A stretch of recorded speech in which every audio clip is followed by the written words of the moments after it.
आप लोग अपनी जिंदगी में अगर बहुत कुछ पाना चाहते हो तो समस्याओं से भागो मत, समस्याओं में जागो। आप जागना सीख जाओगे, समस्याएं भाग जाएंगी, आपको भागना नहीं पड़ेगा। जितना आप समस्याओं से भागने का प्रयत्न करोगे उतना घिरते जाओगे। आपने कभी सुना या टीवियों में देखा होगा दलदल, कीचड़। कीचड़ में जो ज्यादा हाथ पांव फटकारता है वो उसमें धंसता जाता है। हाँ जी, अना जी, जोर से बोलो ना। उसी प्रकार ये संसार सागर है, इसमें सब कुछ भरा पड़ा है। इसमें आप ज्यादा हाथ पांव फटकारोगे तो क्या हो जाएगा? फंस जाओगे। तो बोले उपाय क्या है? बोले उपाय बढ़िया यही है कि समस्याओं में भागो मत, समस्याएं जिंदगी में आवे तो उसी में जागना प्रारंभ कर दो, समस्याएं अपने आप भाग जाएंगी। ऐसे समझो, ऐसे समझना तो बड़ा मुश्किल है, ऐसे समझो। आहा हा, तुम्हारे घर पर खूब अंधेरा हो, खूब अंधेरा। अब तुम जो है हड़ताल करके बैठ जाओ, अंधेरा भाग जा, अंधेरा भाग जा, वरना अंधेरा मुर्दाबाद, अंधेरा मुर्दाबाद, अंधेरा मुर्दाबाद। तो क्या भागेगा अंधेरा? अंधेरा मुर्दाबाद करने की बजाय एक गैया बढ़िया दिया जलाई लो, दिया जलाओ, अंधेरा अपने आप छूमंतर हो जाएगा, अपने आप भाग जाएगा। कोई मुर्दाबाद के नारे लगाने की आवश्यकता। जैसे हमारा एक आकलन है, जब दशहरा आता है तो लोग कहते वाह वाह वाह वाह महाराज, बुराई पर अच्छाई की विजय हुई है। कई लोग हमें शुभकामना देते, बड़े बड़े विद्वान। पिछली बार हमको एक विद्वान ने शुभकामना दी, महाराज अंदर के रावण को मारो, अंदर के रावण का वध हो, ऐसी कृपा करो। एक बहुत बड़े संत ने हमें, सुन लो सुनो, काम आएगा, सुन लो सुन लो, सुनो पहले सुन लो, सुन लो। तो एक महात्मा ने हमसे कहा अंदर के रावण को मारो। तब तक अचानक हमारे भीतर से एक बात उठी। हमने कहा महाराज क्षमा करना, अंधर के रावण को मारने की आवश्यकता नहीं है, अंधर के राम को जगाने की कोशिश की जाए, रावण अपने आप मर जाएगा। हम लोग रावण को मारने परेशान रहते, अंधर का रावण मर जाए, रावण मर जाए, रावण मर जाए। ऐसा हो ही नहीं सकता है। रावण मारने की बजाय अंधर के राम को जगाने का प्रयास होना चाहिए। जो अंधर के राम को जगा लेगा वो रावण अपने आप मर जाएगा। और ये सिद्धांत नोट कर लीजिए मेरे पागलों, आज की कथा का सिद्धांत तुम्हें जिंदगी में काम आएगा। तुम्हारी जिंदगी में दुख है तो दुख को भगाने का प्रयास मत करो, दुख के खिलाफ मोर्चा खोलो मत। दुख के लिए तुम रोना बंद कर दो, दुख के लिए तुम अपने बोल बोलना, दुख के लिए दूसरों को सुनाना बंद कर दो। तुम एक काम और एक सूत्र आज की कथा से लेकर के जाओ, एक चर्चा हमारी कथा से लेकर के जाओ, जिंदगी भर तुम्हारे काम आएगी। मेरे पागलों, दुख के पीछे मत भागो, दुख को भगाने के पीछे मत भागो। दुख के लिए हड़ताल, बहुत बातें, बहुत विवाद, बहुत टोटका, बहुत उपाय मत करो। तुम्हें कुछ करना ही है तो सुख को पाने के उपाय खोजना प्रारंभ कर दो, दुख अपने आप भाग जाएगा। आप लोग एक गलती करते बहुत बड़ी, दुख आता है तो आप लोग दुख के पीछे पड़ जाते भगाने के लिए, बल्कि होना उल्टा चाहिए। आपको उससे ठीक डबल वाला सुख की जगह ढूंढ लेनी चाहिए। और हम लोग गलती करते हैं। इसको ऐसे समझिए, कोई सज्जन मोटरसाइकिल के बहुत आदी थे, उनको बाइक चलाना बहुत पसंद था। किसी ने कहा कि हम आपको कार गिफ्ट में दे रहे हैं, मुफ्त में दे रहे हैं, ड्राइवर भी है। उन सज्जन ने कहा माफ करिएगा, हमको तो आदत बाइक चलाने की है। उन्होंने कहा एक बार कार पर बैठकर तो देखिए।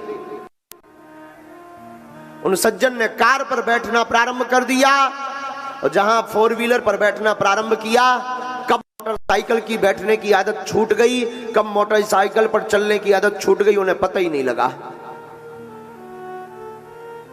ना तो उन्हें कोई अनुष्ठान करवाना पड़ा, ना कोई उपाय करवाना पड़ा। हम आपसे ही पूछते हैं, तुम्हारी आदत अगर बाइक चलाने की है और कोई कार आपको गिफ्ट में दे, तो क्या तुम्हें बाइक चलाने की आदत छोड़ने के लिए कोई अनुष्ठान करवाना पड़ेगा?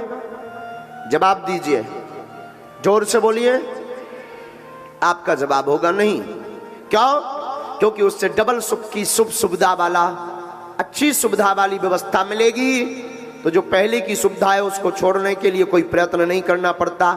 वैसे ही जिंदगी है मेरे पागलों, संसार सागर मोटरसाइकिल है, भगवान की कथा कार है। जब तुम इसमें बैठने लगोगे तो संसार को छोड़ना नहीं पड़ेगा। संसार के दुख और संसार के लोग अपने आप छूट जाएंगे। और हम लोग संसार को छोड़ने की बात करते हैं। हमारे पास बहुत लोग आते, महाराज ये मन हटता ही नहीं है संसार से, उल्टी बात बोलते हो, तुम्हारी मति मारी गई है, तुम्हारी बुद्धि मारी गई। मेरे बाप, एक काम करो, तुम अपने मन को दूसरी जगह लगाना शुरू कर दो, ईश्वर के चरणों में लगाना शुरू कर दो।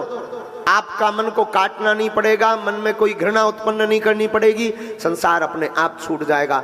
व्यक्ति जब तक उस वस्तु से प्रेम करता है, जब तक उस वस्तु का बढ़िया वर्जन उसे प्राप्त नहीं हो जाता, बढ़िया वस्तु उससे ठीक प्राप्त नहीं हो जाती, तब तक उसी वस्तु को सर्वोत्तम मानता है। जिस दिन उस व्यक्ति को उस वस्तु से श्रेष्ठ वस्तु प्राप्त हो जाती, जिस वस्तु को कल तक वो सर्वोत्तम मानता था, उसको ठुकरा देता है और उसे उसमें 19 नंबर नजर आने लगते, और जो प्राप्त 20 नंबर की होती उससे वो प्रेम कर बैठता है। मानवों का स्वभाव है ये, और इस स्वभाव से कोई बच नहीं सकता। इसलिए मेरे पागलों, आज की बात तुम कथा की याद करके जाना घर पर। आज का सूत्र तुम याद करके रख कर दिमाग में रख कर के लेकर जाना। आप अपनी जिंदगी में दुख से बहुत ज्यादा आहत हो, बहुत कष्टों से आहत हो, बहुत पीड़ा से आहत हो, बहुत दुर्दशा हो रही है, बहुत ज्यादा तुम्हारा दिमाग विचलित हो रहा है, बहुत ताने सुन लिए तुमने, बहुत विपरीत परिस्थितियां तुम्हारी जिंदगी में खड़ी हो गई। मेरे पागलों, तुम जिंदगी में आज की कथा का एक सूत्र ले जाओ, तुम मुस्कुराना सीख जाओ, हर हाल में मुस्कुराना सीख जाओ। अगर तुम मुस्कुराना सीख जाओगे तो बड़ी से बड़ी संकट, बड़ी से बड़ी विपदा, बड़ी से बड़ी दिक्कत आपके सामने नतमस्तक होकर वापस चली जाएगी। क्योंकि तुम्हारे रोने से वो संकट जाने वाला नहीं। याद रखना, विपत्ति के अंदर कोई दया नहीं होती है। तुम सोचो कि मैं बहुत ज्यादा रोऊंगा तो शायद विपत्ति को दया लगेगी। और कई बार हमने अक्सर ऑब्जर्व किया है, तो दूसरों को बताने के लिए बहुत ज्यादा नाटक करना पड़ता है। हमारे सामने भी कई बार लोग आते हैं तो अपनी बात रखने के लिए बहुत ज्यादा और गमगीन हो जाते हैं, जितना गम हुआ भी ना हो, ताकि महाराज जी को यह लगना चाहिए कि हम संसार में सबसे ज्यादा परेशान हैं, हमसे ज्यादा इस दुनिया में कोई हैरान है ही नहीं, इनको हमारे ऊपर ध्यान देना चाहिए, और लोगों से ज्यादा हमको हमको महत्वता देनी चाहिए, और लोगों से ज्यादा हमारा बढ़िया सा ट्रीटमेंट मंत्र का करना चाहिए। नहीं, हमें कोई परेशानी नहीं है, ऐसा देखने के बाद भी हमें कोई परेशानी नहीं होती। लेकिन हम आपको कहना चाहते हैं, इसका ठीक तुम उल्टा जीना शुरू कर दोगे तो तुम्हें हमारे पास आने की आवश्यकता नहीं है। तुम जहां रहोगे, जिस परिस्थिति में रहोगे, वहां अगर मुस्कुराना प्रारंभ कर दोगे तो तुम्हें फिर किसी चमत्कार की आवश्यकता नहीं है। तुम स्वयं अपने आप में एक चमत्कारी आदमी बन जाओगे। क्योंकि आपके रोने से दुख भागने वाला नहीं है, आपके चिघाड़ने से संकट विपत्ति भागने वाली नहीं है। जो है सो है। और एक सूत्र और प्यारा है, बहुत पुराना सूत्र है, कई बार तुम सुन चुके होगे, पुनः सुन लो, पेट में अजीर्ण नहीं होगा सुनने से। और नोट कर लेना, सूत्र बहुत अद्भुत है, जो प्राप्त है वही पर्याप्त है। पुनः सुनो, जो प्राप्त है वही पर्याप्त है। इस सूत्र को तुम अपनी जिंदगी में जिस दिन उतार लोगे, उस दिन से तुम्हें किसी भी प्रकार की ईर्ष्या, द्वेष और तुम्हारे मन में कोई भी तनाव, स्ट्रेस नहीं होगा। जो तुम्हारे पास है संसार की सर्वोत्तम पूंजी है। तुम सर्वोत्तम धनवान आदमी हो, ये मानकर जीना प्रारंभ कर दो। संतोषम परमम सुखम, नैरास्यम परमम दुखम। संतोष ही परम धन है। सुख का मूल मंत्र है संतुष्टि। जो आपको मिला उसी में भगवान को धन्यवाद देना कहो, धन्यवाद देना प्रारंभ करो, सुबह या शाम भगवान को कहो आपका बहुत बहुत धन्यवाद। किसी नगर में एक फकीर रहता था। फकीर बड़ा संतुष्ट महात्मा था। एक बार फकीर का मौज आया कि मुझे बीच रास्ते में लेट करके विश्राम करना चाहिए, और फकीर बीच रास्ते में लेट भी गया, सो गया। उसी वक्त वहां के राजा की सवारी वहां से निकली, जो शायद सम्राट के पद पर आसीन था। राजा के मंत्रियों ने कहा, ए पागल उठ, तुझे खबर भी है कि तू रास्ते में लेटा है। उस फकीर ने लेटे लेटे कहा, मैं उठूं क्यों, तेरे बाप की जागीर है क्या? मंत्री ने कहा, बाप की जागीर तो नहीं, पर तुझे होश नहीं है। कुछ ही देर में यहां से सम्राट निकलने वाले हैं, सम्राट का तू रास्ता रोक रहा, घाटा खाएगा। फकीर ने कहा, माफ करना श्रीमान, जाकर तुम अपने सम्राट से बोला ना कि कुछ देर इंतजार करे। तुम अपने सम्राट से कहना कि दुनिया का शहंशाह अभी आराम फरमा रहा है। जाके सम्राट से बोलो दुनिया का शहंशाह आराम फरमा रहा। मंत्री को बड़ी जोर से हंसी आई। तन पे कपड़ा भी ठीक नहीं, बिस्तर के लिए तकिया भी नहीं, हाथ का तकिया बनाकर लेटा है, फटे हुए कपड़े पहन रहा है, और तू अपने आप को शहंशाह बोलता है। क्या तेरी बुद्धि मति मारी गई है? उस फकीर ने कहा, माफ करना, मेरे कपड़ों पर मत जाओ और मेरे तन की काया पर मत जाओ। तुम अपने राजा को बोलो कि अभी दुनिया का शहंशाह आराम फरमा रहा है और डिस्टर्ब ना करे। इतने में राजा ने शोर सुना तो राजा अपनी पालकी से उतर करके नीचे आया। मंत्री से कहता है, क्या हुआ? मंत्री कहता, हुजूर माफ करो, कोई बेलगाम आदमी, पागल सा आदमी जमीन में लेटा है और तकिया हाथ की बना करके आपके लिए कह रहा है कि तुम अपने सम्राट से जाकर बोलो कि अभी दुनिया का शहंशाह आराम फरमा रहा है। राजा ने कहा, हद हो गई, शहंशाह तो मुझे बनना है, ये पहले से ही कौन प्रकट हो गया। सम्राट नजदीक गया। सम्राट ने परिचय पूछा, क्या नाम है तुम्हारा? फकीर ने कहा, तू अपना बता पहले। मुझे नहीं जानते, मैं सम्राट हूं। तो फकीर ने कहा, मैं शहंशाह हूं। तू कहां से शहंशाह हो गया? ना कोई सेना है, न तूने कहीं विजय प्राप्त की है। फकीर ने कहा, ये बातें छोड़ो, ये बताओ कहां जा रहे हो तुम? राजा ने कहा, मैं अमुक देश के ऊपर चढ़ाई करने, युद्ध करने जा रहा हूं। फकीर ने कहा, फिर क्या करोगे? बोले, फिर क्या करेंगे? उस युद्ध को जीतने के बाद, उस देश को जीतने के बाद मैं शहंशाह बनने वाला हूं, मैं शहंशाह बनूंगा। फकीर ने कहा, फिर क्या करोगे? बोले, अगर मैं शहंशाह बन गया तो फिर पूरी दुनिया पर राज करूंगा, मेरा सिक्का बोलेगा। फकीर ने कहा, फिर क्या करोगे? बोले, जब पूरी दुनिया पर मेरा सिक्का चलेगा तो मेरा हुक्म चलेगा। फकीर ने कहा, फिर क्या करोगे? बोले, फिर क्या, पूरी दुनिया को जीतने के बाद मैं बड़े आराम से सोऊंगा। महात्मा ने पकड़ा, एक जोर का चांटा झड़ दिया। तू दुनिया को जीतने के बाद आराम से सोएगा, मैं बिना दुनिया को जीते हुए आराम से सो रहा हूं। बता, तू शहंशाह है या मैं शहंशाह हूं?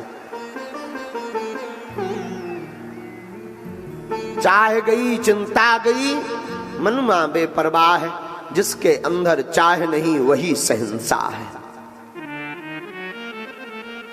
सबसे बड़ी शहंशाहियत है कि आपके पास जो है उसी में भगवान को देना धन्यवाद शुरू कर दो, धन्यवाद प्रभु को देना शुरू कर दो। कई लोग यहाँ ऐसे बैठे हैं जिनकी अर्जी नहीं लग पाई, और बहुत से लोग यहाँ पर ऐसे भी बैठे हैं जिनके घर में बहुत कलेश होता है, बहुत उपद्रव होता है। वो कहते हैं, महाराज भजन तो करना चाहते, शहंशाही में जीना तो चाहते, पर कलेश हमें जीने नहीं देता है। ऐसे कौन कौन है? सुन लीजिए, आपके लिए एक उपाय बता देते हैं। उपाय बहुत पावरफुल है, बाद में भी कथा में सुन लेना, हो सके तो। आपके घर में बहुत कलेश रहता हो, बहुत उपद्रव होता हो, आप अपने घर पर 11 दिन की सरसों के तेल की अखंड ज्योति जलाकर भोले बाबा महादेव को अभिषेक करके और अपने घर के चारों कोनों पर एक एक मुट्ठी चावल लाल रंग के कपड़े में बांधकर और बालाजी का नाम लेकर रख दीजिए, घर का कलेश मिटने लगेगा। 1.25 महीने बाद वो चारों पोटली बहते जल में प्रवाहित कर देना, सभी नकारात्मक ऊर्जा आपके घर की बाहर हो जाएगी। लेकिन ये टोटका या उपाय काम अपना करेगा, पर असली काम तुम्हारा मन करेगा। आज से ही तुम कथा से ही अपने मन में ये बात भर कर जाना कि अगर तुम्हें संकटों से मुक्ति पानी है तो संकटों का रोना गाना बंद कर दो, संकटों की बजाय सुख को खोजना प्रारंभ कर दो। चाहे वो कथा में सुख मिले या किसी संत की चरण में मिले या बागेश्वर धाम पर मिले या वृंदावन धाम पर मिले, सुख को खोजना प्रारंभ कर दो। जिंदगी में तुम्हें प्रत्येक संकट से लड़ने की कुंजी प्राप्त हो जाएगी, चाबी आपको प्राप्त हो जाएगी। इसलिए मेरे पागलों, आज की कथा प्रारंभ करने के पूर्व में आज का सूत्र है प्रसन्नता। क्या है? जोर से बोलो ना, फिर से बोलो तो मुस्कुराओ, खूब मुस्कुराना चाहिए। ऐसे कई लोग बैठे हैं जैसे घर पर खूब लठ पीट करके खा करके आए हैं। हाँ? हंसना चाहिए जिंदगी में। जब भी जाओ भगवान के सामने जाओ तो ये रोने वाली आंसू तो मत लेकर जाओ। हाँ, भाव में है तो बात अलग है, और भाव नहीं है तो अब लुगाई का पेट दर्द कर रहा, सिर दर्द कर रहा, ये तो सुनाने ही मत जाओ। वो भगवान अंतर्यामी है, वो सब जानता है। उनके सामने जब भी जाओ या तो भाव के आंसू होना चाहिए या फिर चेहरे पर मुस्कुराहट होनी चाहिए। पर आप अपनी जिंदगी में स्वयं अनुभव करिएगा, खूब प्रसन्नता रहेगी। इसलिए खूब हंसो, जोर से ठहाका लगाकर हंसना चाहिए। प्रसन्नता ऐसा सूत्र है जिससे बड़े बड़े दुख। अच्छा, प्रसन्नता से हमें याद आया, किसी को बहुत गुस्सा हो, बहुत क्रोध आया हो एकदम तुम्हारे ऊपर, और तुम मुस्कुराओ, हाय माय डियर, उसको कैसा लगेगा? कैसा लगेगा? वो एकदम खा जाऊंगा, और तुम कहो सो स्वीट। फिर उसका क्या होगा? फिर उसका रिएक्शन क्या होगा? वो बाल नोचने, मैं छोड़ूंगा नहीं, और तुम कहो ओहो। तब वो क्या होगा? ना तुम्हें लड़ना पड़ेगा, ना तुम्हें चिल्लाना पड़ेगा, ना तुम्हें डांटना पड़ेगा। तुम ये चीज भर सीख लो, ओह माय डियर। इतने में ही आदमी सिर खपाड़ मार लेगा दीवार से, और अगर वो कट्टर थोड़ा सा बलवान है तो तुमसे भी मार सकता है। ये गारंटी नहीं है, ये जोखिम अपने हिसाब से लेना। यहां तो हम बचा रहे हैं, तुम्हें घर जाके भगवान, और घर भाई पे तो ट्राई मत करना प्लीज, लुगाई पे ट्राई मत करना। ये सूत्र जितने भी विवाहित पुरुष बैठे हैं, पूछो क्यों हमने ये सूत्र एक आदमी को दे दिया। एक आदमी आया, गुरुजी हमारी घरवाली बहुत खतरनाक है। हमने कहा चिंता मत करो, इधर आओ। हमने कहा तुम्हारी घरवाली कैसी खतरनाक है? बोला गुरुजी बहुत गुस्सा होती बात बात में। हमने उसको यही सूत्र दे दिया। हमने कहा जब भी गुस्सा हुआ करे तो कह दिया करो, वाह अर्धांगिनी जी, तो थोड़ा मुस्कुरा दिया करो। तो बोला फिर गुरुजी? हमने कहा फिर वो और चिड़चिड़ाएगी तो तुम कह देना ओ हो। तो गुरुजी फिर क्या होगा? हमने कहा पता तो नहीं है, फिर और ज्यादा भड़बड़ाएगी तो तुम फिर कह देना वाह। 2 दिन बाद वो पट्टी बांध के आया, सिर पे भी बंधी थी, हाथ में भी बंधी थी। हमने कहा क्या हुआ? बोले आपके उपाय का चमत्कार है। हमने कहा ऐसा क्या हो गया हमारा उपाय? हमारे ये उपाय का चमत्कार क्या बता रहा है? उल्टी बात। बोला गुरुजी आपने कहा था ऐसा करना, तो घर जाते ही लड़ाई हो गई थी और हमने कह दिया। हमने कहा माहौल देख करके तुझे बोलना चाहिए ना। बोले खूब माहौल देखा है, वैसे ही वो 1.5 क्विंटल की है महाराज। एक बिल्ला और एक चिमटा का खेल है। हमने कहा तो तब से हमने फिर ध्यान कर लिया कि ये सूत्र बताना तो है, पर पुरुषों को एक साथ में वो देते ना नोटिफिकेशन भी देना है कि घरवाई पे ट्राई मत करना, कोई ठिकाना नहीं है। बोलो सीताराम। और तुमसे ज्यादा ताकतवर हो तब तो बिल्कुल मत करना। हाँ, ये और सुन लो, तुमसे ज्यादा ताकतवर हो ना, बिल्कुल। लेकिन अन्य जगह तुम ट्राई कर सकते हो। अगर कोई बहुत गुस्सैल आदमी है और उसकी गुस्सा को तुम्हें पारा चढ़ाना सिखाना है और तुम्हें नहीं लड़ना है, तुम्हें नहीं गुस्सा होना है, तुम्हें अपने क्रोध पर कंट्रोल करना है, तुम्हें बहुत प्रसन्न होना है, तुम्हें बहुत हंसना है ना, कोई गुस्सा हो तुम बढ़िया हाथ बांध के ऐसे खड़े हो जाना, कहो वाह my dear, so sweet my dear, बहुत अच्छे लग रहे हो, बस इतना बोल दो तुम। फिर देखो तुम उसके शरीर का वाइब्रेशन, बॉडी लैंग्वेज बदल जाएगा उसका। 1.5-2 मिनट में या तो वो अपना घबाड़ फोड़ेगा, हो सकता कट्टर होगा, थोड़ा ज्यादा हट्टा कट्टा तो तुम्हारा भी। इसलिए डिस्टेंस बनाकर ये काम करना, कम से कम 5 फीट की दूरी तो बहुत अनिवार्य। लेकिन ये सूत्र है, आपसे पूछते हैं कि आप मुस्कुराओ और किसी को गुस्सा हो तो क्या होगा उसकी क्रोध में, बोलो ना, क्या होगा? बढ़ेगा। न तुम्हें लड़ना पड़ेगा, न तुम्हें बोलना पड़ेगा, और बिना लड़े ही सामने वाला बोल्ड आउट हो जाएगा। मुस्कुराहट की ये ताकत है। कन्हैया ने मुस्कुरा करके पूरी कृष्ण लीला कर दी। आप भी अपनी जिंदगी में एक छोटी सी स्माइल देने से बड़ी प्यारी फोटो आ सकती है, चित्र आ सकता है। आप अपनी पूरी जिंदगी में मुस्कुराते रहो, प्यारी जिंदगी भी बहुत बढ़िया आ सकती है। जब फोटो खींची जाती तो कहते ना प्लीज स्माइल मी। हम लोग भी, अब आजकल तो सेल्फी का जमाना है तो इसमें एकदम मुंह टेढ़ा करके काम करना पड़ता है। पहले तो कैमरा का जमाना था जो जिसमें मुस्कुराहट। इसलिए आज का सूत्र कथा में क्या लेकर जाना है, बोलो ना, जोर से बोलो। नवरात्रि का व्रत है क्या? क्या करना है? मुस्कुरा। तो निकालो दांत, खूब निकालो, ऐसे हंसो। अच्छा जरा जोर से हंसो ना, और हंसो, और हंसो थोड़ा, बस, और हंसो थोड़ा, और हंसो। आज यही कथा होती है, आज हंसने ही वाली कथा कहते। जो घर पे बैठे होंगे वो कह रहे हैं गुरुजी भी पगले आ गए और चेला भी, टीवी पर जो देख रहे। अच्छा हंसो जरा जोर जोर से, तुम लोग भी हंसो,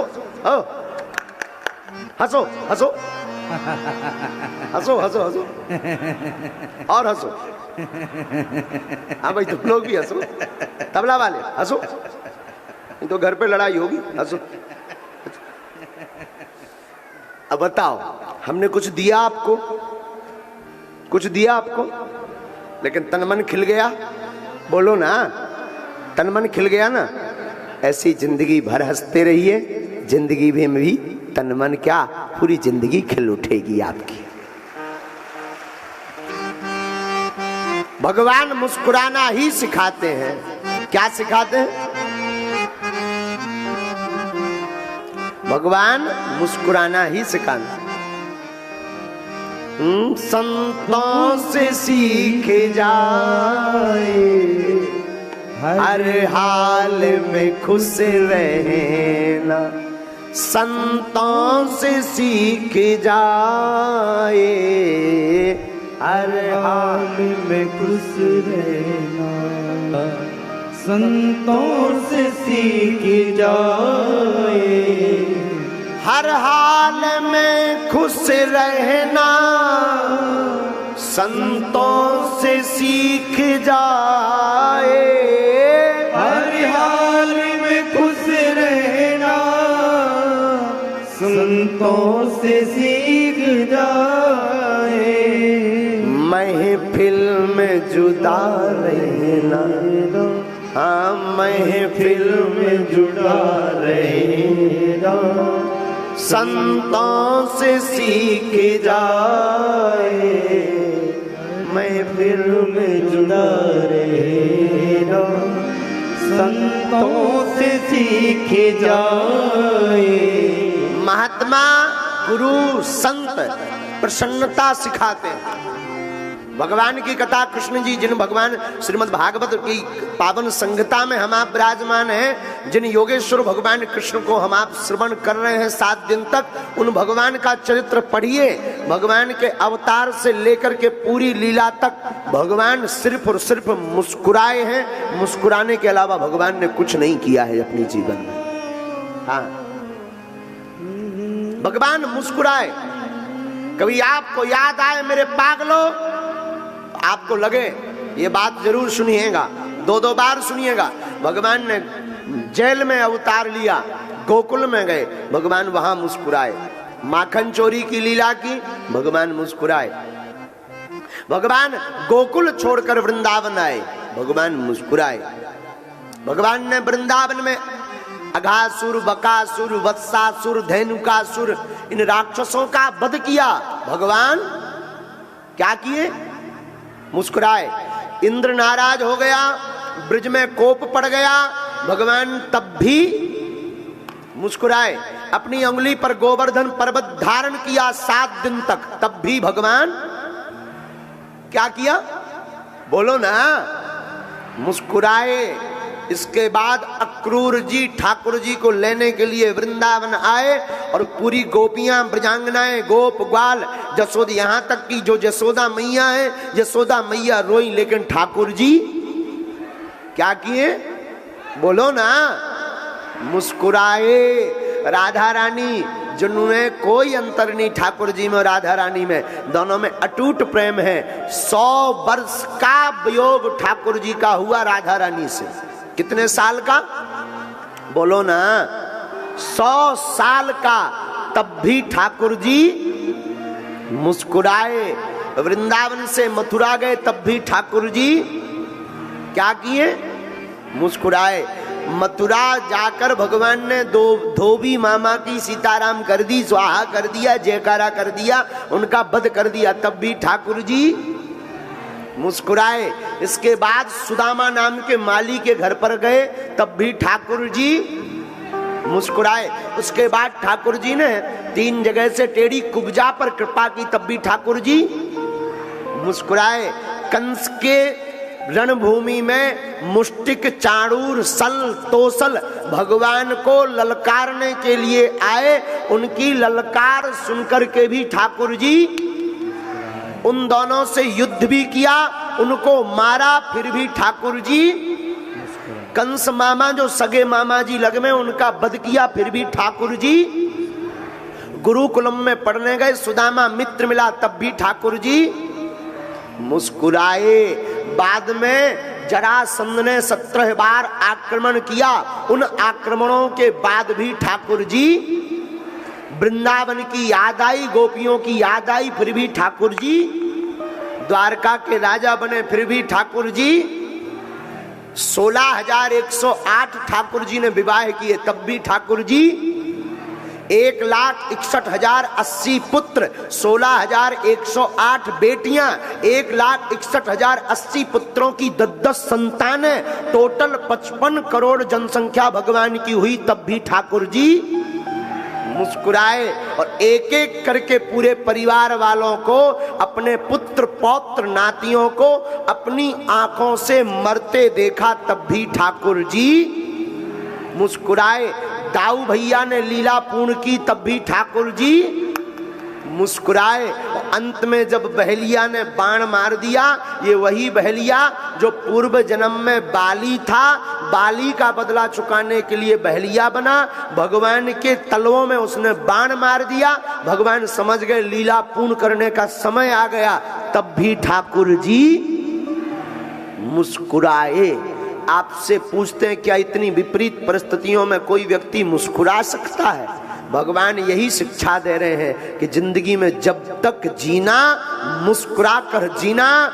मानो हमारे कन्हैया कहना चाहते हो, संकट, विपत्ति, दुख तुम्हारा बाल बांका नहीं कर सकती है। ये भगवान की मुस्कुराहट लीला है, इसलिए प्रसन्न रहो। कैसे रहो?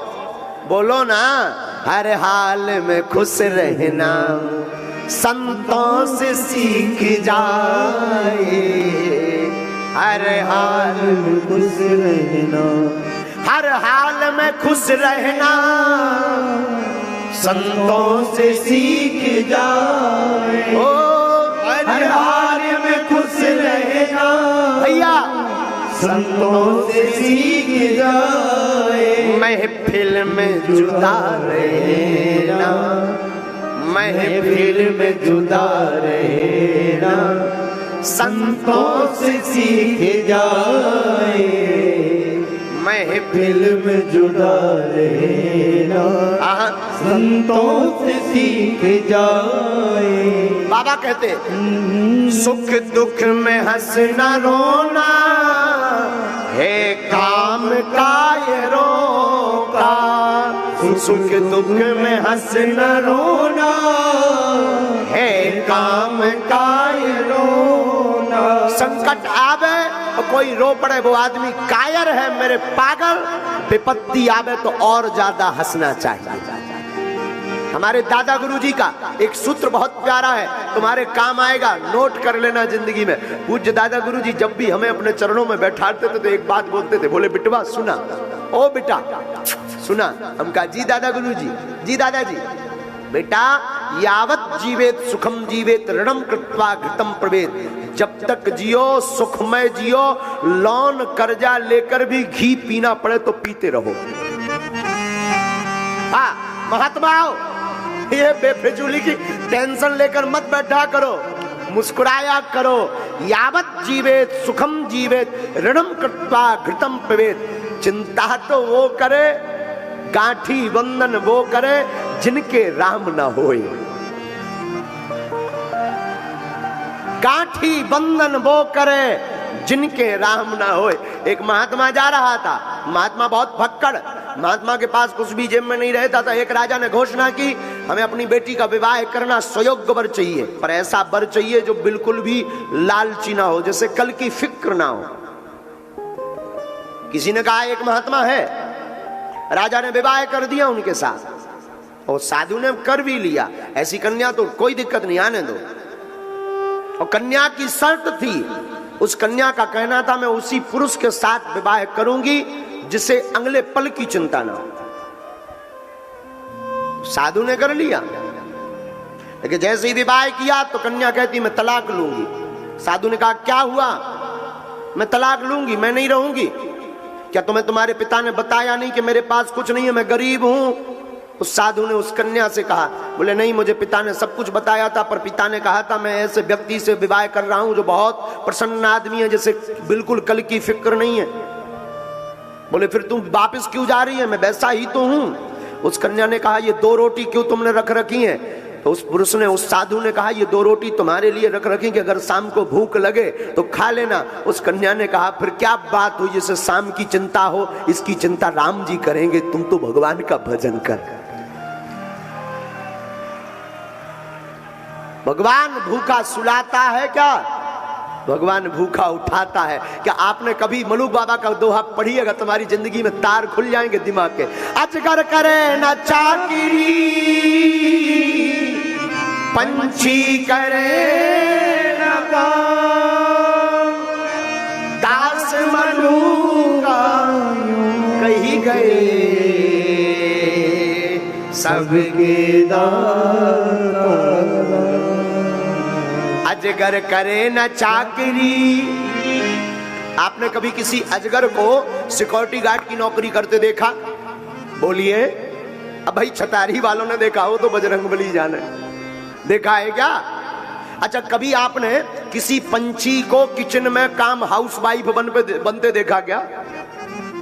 बोला हो? कभी आपने किसी चिड़िया को किचन में काम करते देखा, सफाई वाला? बोलो भैया, अरे बोलो ना। भाई काऊ लुगाई को नाम चिड़िया हो तो भगवान जाने। एक जगह हम कहे कि भाई कोई पंछी चिड़िया को किसी ने काम करते देखा है किचन में, एक आदमी चंगी लाल खड़ा हो गया, बोला गुरुजी हमने देखा। हमने कहा खड़ा हो जा, तूने कहां से देखा? बोले गुरुजी हमारी लुगाई का नाम है चिड़िया। अरे हमने कहा चुप हो जा, बैठ जा। तो अजगर करे न चाकरी, हाँ भैया, पंछी करे न काम, दास मलूका कही गई सबके दाता राम। देने वाला कौन है बोलो ना। अरे चिंता करे बलाए हमारी, पर तुम क्यों चिंता में यहां पर मुंह फुलाए बैठे हो? है? तुम काहे टेंशन में फटे जा रहे हो? खपड़िया फोड़े ले रहे, अपनी आंखें फोड़े ले रहे, कानन में मशीन लग गई, आंखन में चश्मा लग गया, बुढ़ापे को सरी जवानी में बुढ़ापे जैसे दिखने लगे ठटरी के भरे। तुम्हें क्या टेंशन? जब सब राम जी हैं इधर तुम कहते महाराज हमारे तो गुरु जी हैं। जब गुरु जी हैं तो तुम काहे फटे जा रहे? तुम क्या अपना दिमाग खराब कर रहे भैया?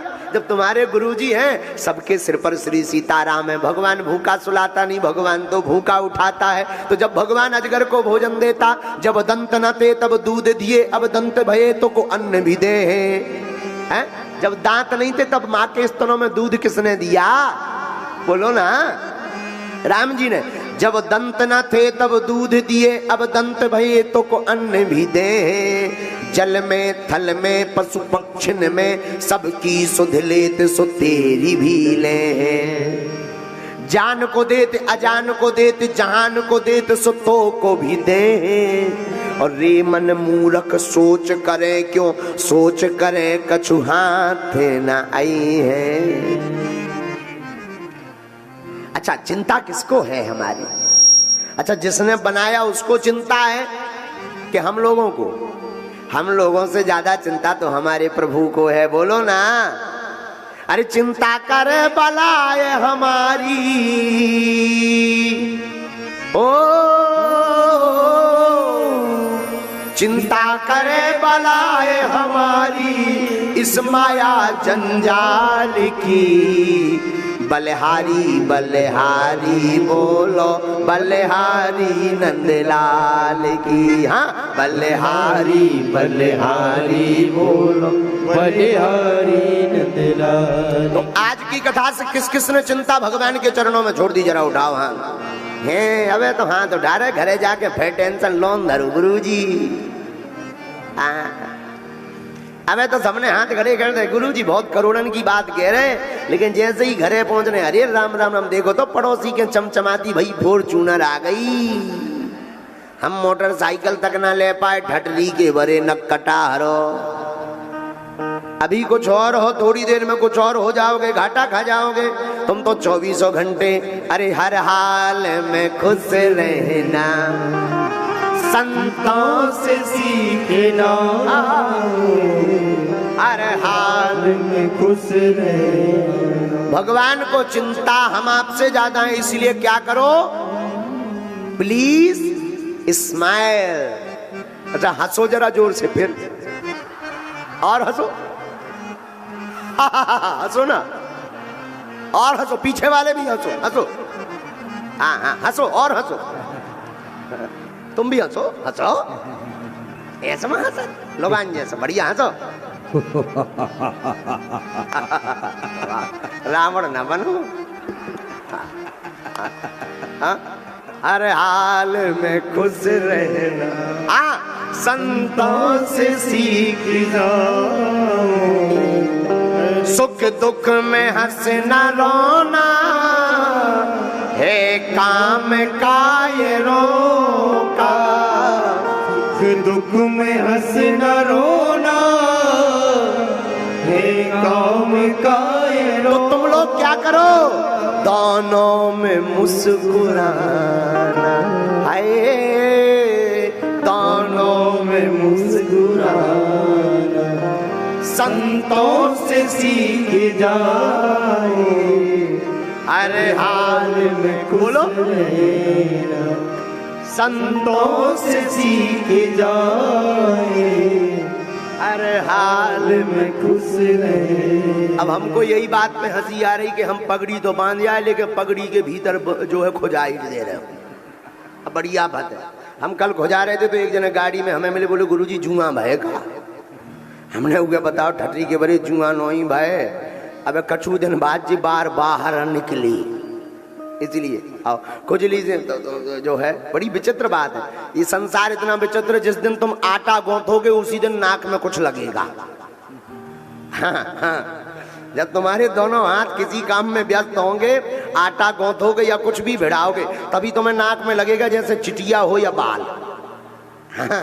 दुनिया बहुत विचित्र। देखो कितनी अद्भुत बात है कि नहीं? तो आज जब पगड़ी बांध आए तो अब आज ही लग रहा जैसे भीतर कोनो कीड़ा हो है नहीं है, जो हमें पता है।